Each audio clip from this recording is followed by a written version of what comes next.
नमस्कार साथियों, शारदा बाल निकेतन की ऑनलाइन क्लास में आपका स्वागत है। मैं हूं विनोद सिसोदिया और हम पढ़ रहे हैं टॉपिक पाचन तंत्र। पिछली क्लास के अंदर हमने मुख गुहा के बारे में बात करी थी। मुख गुहा में दो संरचनाएं पाई जाती है, नंबर 1 जीभ और नंबर 2 दांत संरचना पाई जाती है। जीभ के बारे में हमने ये कहा कि जीभ जिस संरचना के द्वारा पीछे की ओर से जुड़ी हुई रहती है उसे हम फ्रेनुलम लिंगुअल कहते हैं। इसी प्रकार जो जीभ के जो कार्य होते हैं, स्वाद का कार्य करना, इसके अलावा लार का स्त्रवण करना, भोजन को इधर उधर मंथना आदि के कार्य हम इसके पढ़ चुके हैं। इसके बाद हम बात करते हैं दांत की। दांत की भी वैसे हम चर्चा कर चुके हैं कि मनुष्य में 2 प्रकार के दांत होते हैं। द्विबारदंती मनुष्य को कहा जाता है, अर्थात दांत 2 प्रकार के होते हैं, अस्थायी दांत और स्थायी दांत। तो मनुष्य में जो दांत आते हैं वह एक होता है गर्तदंती दांत, जो होते हैं वो मसूड़ों से गहराई से निकल के आते हैं, इसलिए गर्तदंती बोलते हैं। एक होता है द्विबारदंती, अर्थात दांत 2 बार आते हैं, इस व्यवस्था को हम द्विबारदंती कहते हैं, अस्थायी और स्थायी। इस प्रकार दांत पहली बार 20 आते हैं और दूसरी बार में टोटल 32 दांत आते हैं। इसी प्रकार हमने कहा मनुष्य में जो दांत होते हैं वह होते हैं विषम दंती, अर्थात मनुष्य में कुल 4 प्रकार के दांत पाए जाते हैं। इंसीजर, कैनाइन, प्रीमोलर और मोलर, 4 प्रकार के दांत होते हैं। तो पिछली क्लास के अंदर हम वैसे इन सब के बारे में चर्चा कर चुके थे। इसके अलावा हमने एक बात और करी थी दंत सूत्र के बारे में। वापस आपको शॉर्ट में बता देता हूँ। दंत सूत्र जो एक वयस्क मनुष्य होता है उसके अंदर 21-23 का फॉर्मूला पाया जाता है, अर्थात कुल 32 दांत पाए जाते हैं। इसी प्रकार जो 17 वर्ष का एक जो बालक होता है उसके अंदर 21-22 इंटू 2 बराबर 28 दांत पाए जाते हैं। और जो शिशु होते हैं उनके अंदर 2102 इंटू 2 बराबर 20 दांत पाए जाते हैं। ये अस्थायी दांत होते हैं और बाद में ये स्थायी दांत हो जाते हैं। ये किस प्रकार से आया ये मैं आपको पिछली क्लास के अंदर बता चुका हूँ। शॉर्ट में वापस मैंने आपको ये बता दिया है। अब आपसे एक बात और कर लेते हैं कि 28 और 32 आप कन्फ्यूज़न होंगे कि हमारे यहाँ पे 28 दांत, और देखो जनरली जो जितने भी मनुष्य होते हैं, वर्तमान की बात कर रहा हूँ, उन लोगों के 28 दांत ही पाए जाए। आप लोग चेक भी करोगे तो आपको लग रहा होगा कि सर हमारा तो 28 दांत है, 32 दांत तो है नहीं। तो वर्तमान में जो अक्ल दांत जो होती है, जहाँ पे 1, 2, 3 और 4 अर्थात जो कोने में दांत आते हैं, वर्तमान में ये एक अवशेषी अंग हो गया। कुछ मनुष्य में ये दांत आते हैं और अधिकांश मनुष्य में दांत नहीं आते। इस कारण वर्तमान में जितने भी मनुष्य होते हैं उनके अंदर दांतों की संख्या कितनी होती है? 28 होती है। बहुत ही रेयर लोग होते हैं जिनके अंदर 32 दांत आते हैं। जिनके अंदर ये दांत 32 होते हैं उनके थोड़े से ये इनकी जो लंबाई होती है, जो मुख की जबड़ों की जो लंबाई होती है वो थोड़ी सी बढ़ जाती है। जनरली 28 दांत ही पाए जाते हैं। जो अक्ल दाढ़ होती है, जिसको हम विजडम टीथ बोलते हैं, इसको अक्ल दाढ़ कहते हैं, संख्या में 4 होती है। इनको हम अब क्या बोलते हैं? अवशेषी अंग बोलते हैं। अवशेषी अंग वो होते हैं जो हमारे शरीर में पाए जाते हैं या किसी समय पाए जाते थे, लेकिन वर्तमान में इनका कोई उपयोग नहीं है। तो अक्ल दाढ़ जो हो गए उनकी संख्या 4 होती है और ये क्या हो गए? अवशेषी अंग हो गए। तो यहाँ तक का टॉपिक जो था वो हम पिछली क्लास के अंदर पढ़ चुके थे। हम आज आगे की क्लास करते हैं। अब हम बात करते हैं दांत की संरचना के बारे में। तो दांत की संरचना पढ़ लेते हैं। अब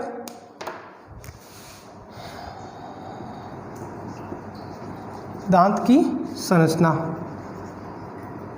देखो बेटा, आप लोगों ने कई बार टीवी में ऐड देखे होंगे, कोलगेट का ऐड आता है, पेप्सोडेंट का भी ऐड आता है। उसमें आप देखते हो सफ़ेद रंग की जो एक संरचना दिखाई देती, चमकते हुए दिखाई देते हैं, वह दांत होते हैं। और नीचे की ओर जो गुलाबी कलर की जो संरचना दिखाई देती है उसे हम बोलते हैं मसूड़ा। तो जनरली वो संरचना वो इस प्रकार की हमें यहाँ पे दिखाई देती है, ठीक है। वो संरचना इस प्रकार से होती है और ये जो भाग होता है ये मसूड़ा होता है, ठीक है। इसको हम क्या बोल सकते हैं? मसूड़ा बोल सकते हैं, ठीक है। गुलाबी रंग का होता है और ये जो सफ़ेद रंग की संरचना दिखाई देती है उसको हम दांत बोलते हैं। ये जो दांत का जो सबसे ऊपर का जो भाग होता है वह क्या कहलाता है? शिखर भाग कहलाता है। मध्य का जो भाग होता है वह ग्रीवा कहलाता है और जो सबसे अंतिम भाग होता है वह क्या कहलाता है? वह भाग मूल कहलाता है, ठीक है।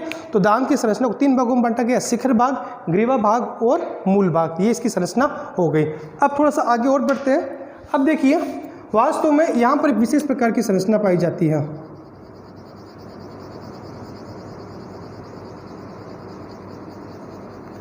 ये जो संरचना आपको दिखाई दे रही है इसको हम बोलते हैं इनेमल। क्या बोलते हैं इसको बेटा? इसको हम इनेमल बोलते हैं। इसको हिंदी में हम दंत वल्क बोलते हैं। ठीक है, ये जो संरचना पाई जाती है अर्थात दांत की जो सबसे ऊपर की जो संरचना पाई जाती है उसको हम क्या बोलते हैं, उसको हम इनेमल बोलते हैं और ये दंतवल्क होता है।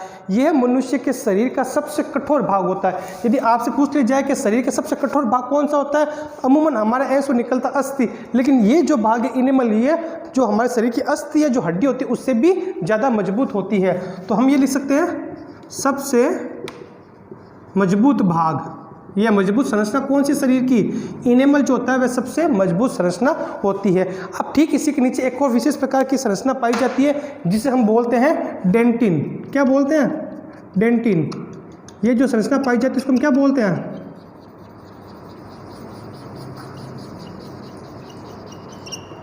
यहाँ एक और संरचना पाई जाती है जिसको हम बोलते हैं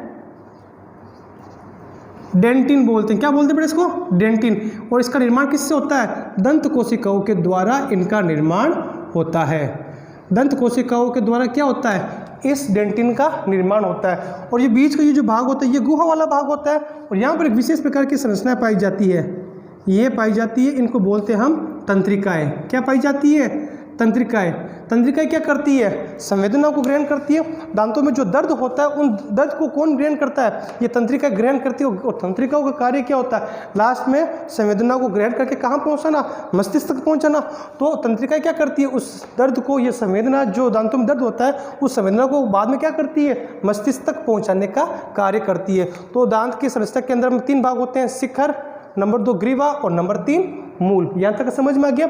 उसके बाद मैंने आपको बताया था इनेमल के बारे में, जो मनुष्य के शरीर का सबसे कठोर भाग होता है, सबसे कठोर भाग भी कह सकते हैं, मजबूत, यह सबसे कठोर संरचना होती है। ठीक है, जिसको हम इनेमल या दंतवल्क कहते हैं। इसके ठीक नीचे डेंटिन पाया जाता है। डेंटिन का निर्माण किसके द्वारा होता है, दंत कोशिकाओं के द्वारा डेंटिन का निर्माण होता है। ठीक, अब इसी दंत कोशिकाओं के नीचे क्या पाई जाती है, तंत्रिकाएँ पाई जाती है, जो संवेदना को ग्रहण करती है और उसके बाद क्या करती है, मस्तिष्क तक पहुँचाती है। अच्छा, हमारे जो दांत होते हैं जनरली क्या होते हैं, लार भी मुख में पाई जाती है। तो ये यहाँ का जो भाग होता है वो क्या होता है, अम्लीय प्रकृति का होता है। आगे बात समझ में।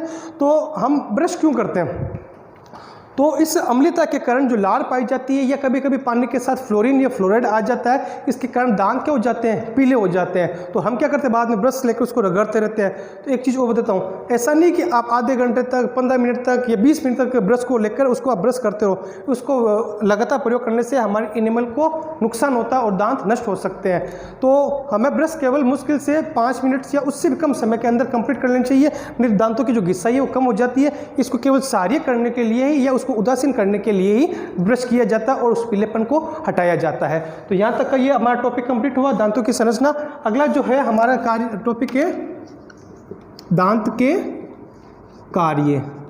ठीक है, तो बेटा बताइए दांत कौन कौन से होते हैं हमारे शरीर के अंदर, इंसिजर, कैनाइन, प्रीमोलर और मोलर। हिंदी में क्या बोलते हैं उसको, कृतनक, रदनक, अग्रचवर्णक और चवर्णक। तो मैं यहाँ पे लिख देता हूँ, कृतनक, रदनक,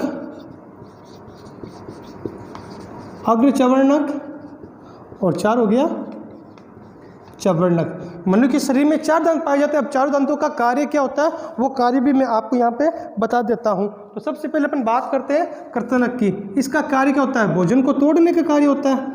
ठीक है, रोटी का टुकड़ा तोड़ने के लिए हम किसका उपयोग करते हैं, कृतनक दांतों का उपयोग करते हैं, इंसिजर का उपयोग करते हैं। उसके बाद में होता है रदनक। तो मुझे ये बताइए, मनुष्य शाकाहारी प्राणी है या मांसाहारी प्राणी।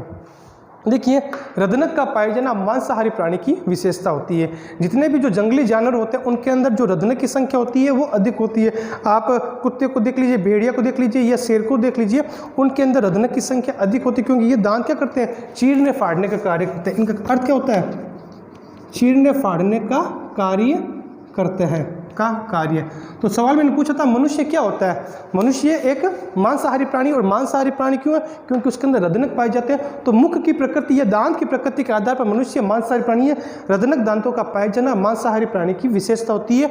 ये बस किसी भी टुकड़े को, मांस को या भोजन को क्या करता है, चीरने फाड़ने का कार्य करता है। उसके बाद में अग्र चवर्णक और चवर्णक दोनों का कार्य एक ही है। दोनों क्या कार्य करते हैं, भोजन को चबाने का कार्य करते हैं। तो आगे समझ आपको। तो मैंने यहाँ पे दांत 4 प्रकार के होते हैं, चारों प्रकारों के नाम लिखा दिए और चारों के क्या क्या कार्य होते हैं वो भी आपको बता दिया। ये भी बता दिया कि मनुष्य जो होता है वह एक मांसाहारी प्रकार का प्राणी होता है। अच्छा, खरगोश की बात करते हैं। क्या खरगोश में रदनक दांत पाए जाते हैं? तीखे दांत जो आगे वाले होते हैं वो नहीं पाए जाते हैं, जो साइड में होते हैं ना ये वाले, वो दांत खरगोश में नहीं पाए जाते हैं। चूहा क्या होता है, इनके अंदर इनकी संख्या नहीं पाई जाती, इसलिए इनको हम क्या बोलते हैं, ये एक रदनक जो पाए जाते हैं वह मांसाहारी हो गया। और जो खरगोश की बात करते हैं तो खरगोश शाकाहारी प्राणी होता है, उसके अंदर रदनक दांत नहीं पाए जाते हैं। खरगोश के अंदर जो दांत पाए जाते हैं वह समदंती होता है। मनुष्य क्या होता है, विषमदंती। मनुष्य में 4 प्रकार के दांत पाए जाते हैं, करतनक, रदनक, अग्रचवर्णक और चवर्णक। 4 प्रकार के दांत पाए जाते हैं, इसलिए मनुष्य को क्या बोला गया है, विषमदंती बोला गया। आप इसको उतार लीजिए, इसका स्क्रीनशॉट ले सकते हैं।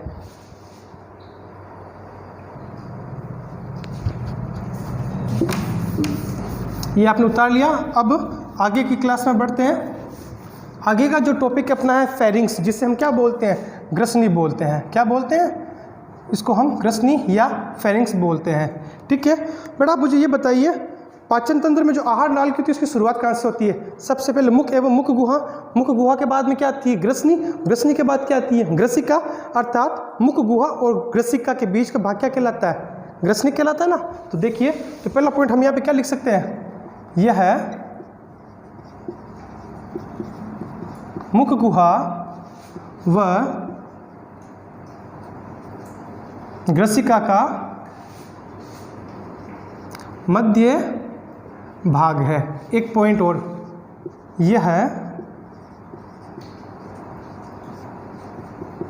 श्वसन तंत्र व पाचन तंत्र का उभय मार्ग है।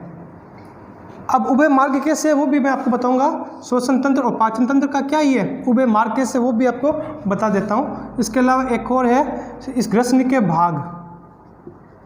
ग्रसनी के भाग, ग्रसनी किन भागों से मिलकर बनी होती है, तो ये हम पहले भी चर्चा कर चुके हैं, वापस कर लेते हैं। नंबर 1 नासाग्रसनी, नंबर 2 मुखग्रसनी और नंबर 3 अधोग्रसनी, जिसे हम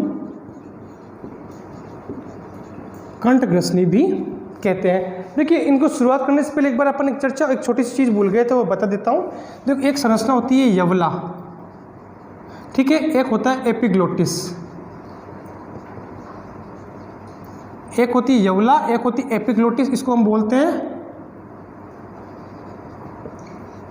गांठी ढक्कन बोलते हैं। तो मनुष्य मुख और ग्रसनी के जो क्षेत्र होता है उस क्षेत्र के अंदर विशेष प्रकार की 2 संरचनाएं पाई जाती है।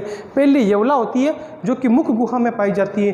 देखिए, मुख गुहा में जो तालु होता है, आगे का जो भाग होता है वो कठोर तालु होता है, और पीछे का जो भाग, ऊपर का भाग होता है उसको हम कोमल तालु कहते हैं। उस कोमल तालु के अंत के भाग में एक विशेष प्रकार की संरचना लटकी हुई दिखाई देगी। आप लोगों ने कई बार जो ये खांसी के जो एड आते हैं, ठीक है, बेनाड्रिल के और जो भी एड आते हैं, तो उसमें कुछ कीटाणु या वायरस होता है, वो गले के ऊपर एक लटकी हुई संरचना के अंदर चिपकते हुए दिखाई देते हैं। आगे बात समझ में? तो ये वही संरचना क्या है, यवला होती है। ये जो हमारी संरचना होती है, इस संरचना के इस भाग के अंदर क्या पाई जाती है, यवला पाई जाती है। ये जो मुख गुहा होती है, इस वाले भाग के अंदर क्या पाई जाती है, यवला। अच्छा, अगर समझ में नहीं आ रहा तो एक छोटा सा एग्जाम्पल और दे देता हूँ। जब कभी भी हमें वोमिटिंग होती है, वोमिटिंग मतलब उल्टी होती है, तो उल्टी होने के बाद में हमें गले के अंत में एक संरचना दिखाई देती है, जो हमें लगता है कि वो हमारे टच हो रही है, उस संरचना को हम यवला बोलते हैं। या फिर भी समझ में नहीं है तो अपने मुख गुहा को खोलिए और कांच के सामने जाके देखिए, तो अंदर की ओर एक लटकी हुई संरचना दिखाई देती है, जिसको हम क्या बोलते हैं, यवला।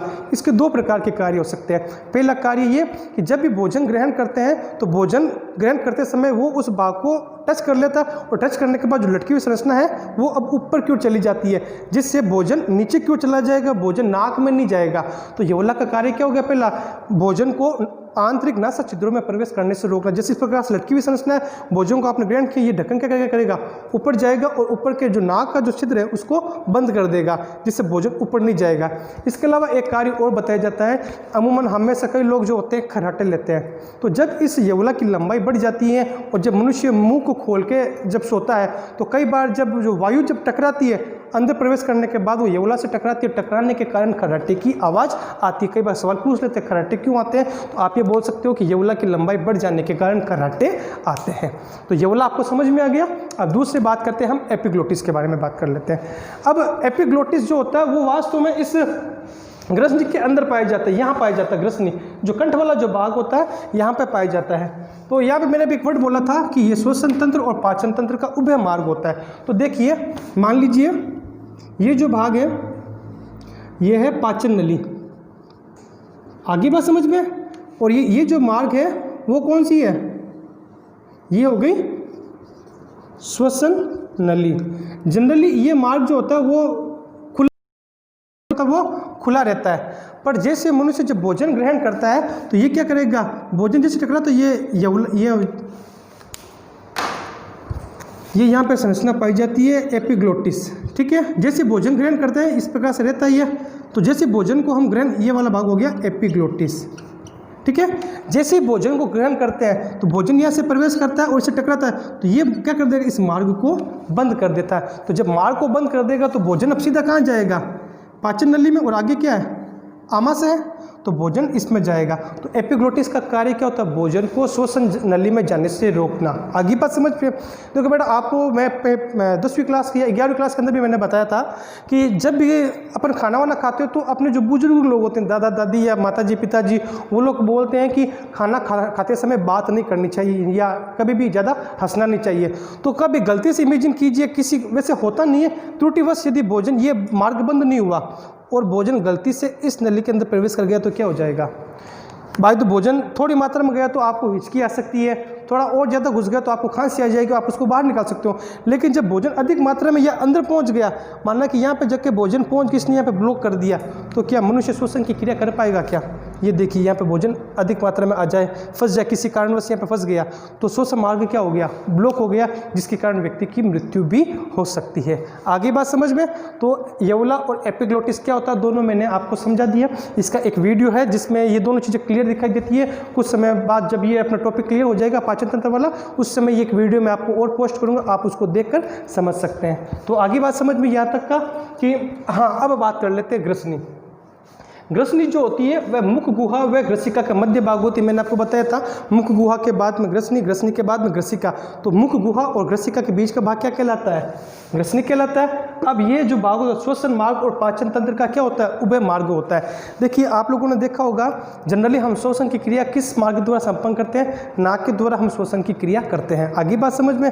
यदि किसी कारणवश अपना नाक बंद हो गया, ठीक है, सर्दी की वजह से, जुकाम की वजह से, या अपन अपने नाक को ऐसे बंद कर दिया, तो क्या श्वसन क्रिया रुक जाएगी क्या, श्वसन क्रिया से नहीं रुकती है। मनुष्य श्वसन किसके द्वारा कर सकता है, बाद में मुख के द्वारा श्वसन कर सकता है। तो ये श्वसन तंत्र और पाचन तंत्र का क्या होता है, दोनों का उभय मार्ग होता है। आगे बात समझ में। देखिए, अब ग्रसनी के भाग 3 भाग होते हैं। पहला भाग जो होता है जो नाक में होता है उसको हमने नासा ग्रसनी बोला, दूसरा भाग जो मुख वाला होता है उसको हमने मुख ग्रसनी बोल दिया, और तीसरा जो कंठ में खुलता है उसको हमने क्या बोला, कंठ ग्रसनी। 3 भाग हो गए, नासा ग्रसनी, मुख ग्रसनी और कंठ ग्रसनी, जो कंठ में पाया जाता है। नासा ग्रसनी, मुख ग्रसनी और कंठ ग्रसनी, जो नीचे की ओर वायु को प्रवेश करवाती है। तो इसके 3 भाग हो गए, नासा ग्रसनी, मुख ग्रसनी और अधोग्रसनी। जनरली श्वसन की क्रिया हम नाक के द्वारा करते हैं, नाक बंद हो जाता है तो हम मुख के द्वारा भी श्वसन कर सकते हैं। तो इस प्रकार हमने ये भी बता दिया कि ग्रसनी जो होती है श्वसन तंत्र और पाचन तंत्र का उभयनिष्ठ मार्ग है। आप इसका स्क्रीनशॉट ले सकते हैं।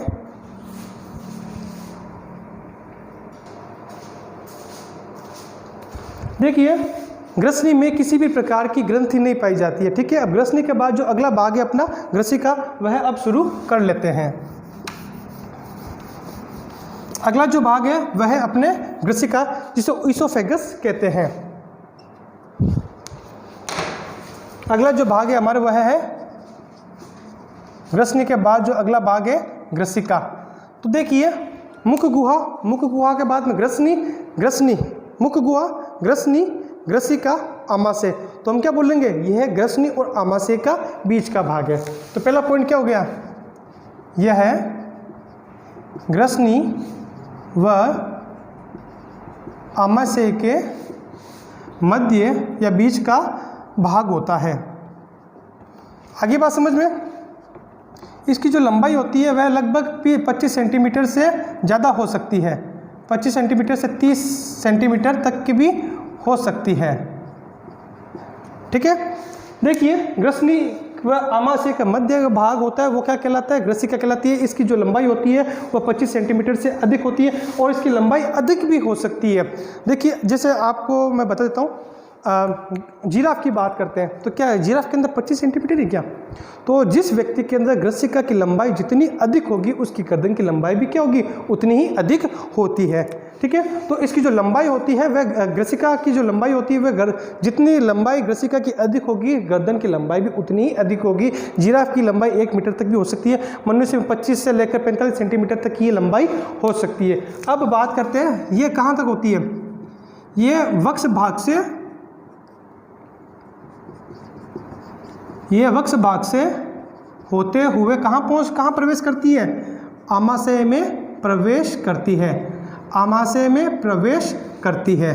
ठीक है, इसी प्रकार अब हम बात कर लेते हैं कि ये जो संरचना जो आपको दिखाई दे रही है इस संरचना को हम क्या बोलते हैं, ये जो संरचना आपको दिखाई दे रही है ये वाली, ये देखो भोजन का कण, ये संरचना होती है। ये जो संरचना जो आपको दिखाई दे रही गहरे रंग की, ये जो संरचना होती है वो क्या कहलाती है, ग्रसिका कहलाती है। अब ये भोजन, इसके अंदर ऐसा नहीं है कि भोजन यहाँ पे डाला और अंदर हाथों हाथ लुढ़कते चला गया, हाथों हाथ भोजन ही जाता है। ये एक प्रकार से कठोर संरचना होती है, बिल्कुल एकदम एयर टाइट होती है, बिल्कुल इस प्रकार से टाइट होती है। जैसे भोजन प्रवेश अंदर करता है वो धीरे धीरे उस स्थान से संकुचित होगी, इस प्रकार से संकुचित होगी। अब भोजन यहाँ पे आ गया तो ये वाला भाग संकुचित हो जाएगा, यहाँ आएगा तो ये वाला भाग संकुचित हो जाएगा। ऐसा नहीं है कि इस प्रकार की नली ली, भोजन डाला और अंदर से नीचे चला गया, इस प्रकार की नलिका नहीं होती। जैसे भोजन प्रवेश करेगा, प्रवेश करने के बाद इसके अंदर क्रमाकुंचन गति पाई जाती है, जिसकी वजह से भोजन धीरे धीरे नीचे की ओर होगा, संकुचित होते होते हुए नीचे की ओर आ जाता है। इसके अलावा यहाँ पर श्लेष्मा, यहाँ पे म्यूकोसा जो परत पाई जाती है, कौन सी परत पाई जाती है, म्यूकोसा, वे क्या करती है, श्लेष्मा का स्त्रवण करती है।